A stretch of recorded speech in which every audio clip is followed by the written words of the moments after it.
Ботивко. Погледни ги. Толку малечки и љубопитни, тука се да научат се. И чекаат на светот да биде нивниот учител. Еве го Марко. Пак плаче. Исплачи се сега, зашто за 15 години ќе биде срамно да плачеш.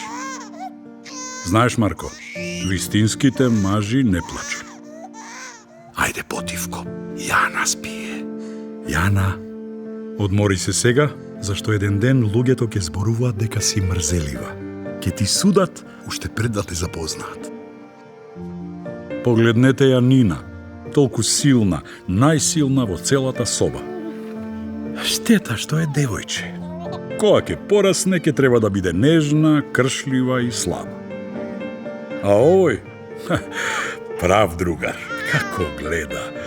Сака со сите да се запознае, да се дружи, но само сега и овде.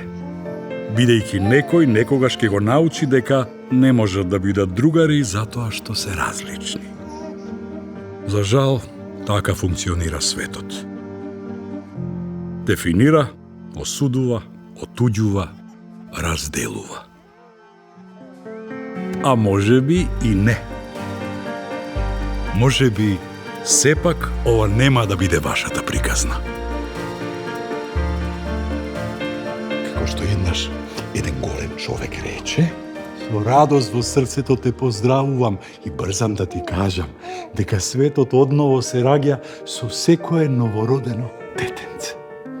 Замисли создава, замисли нос, лесо чараци од вино жито, каде сонцето вечно сјае за тебе и за мене, и за новиот свет, со чараци од вино жито, каде сонцето вечно сјае за тебе и за мене, и за новиот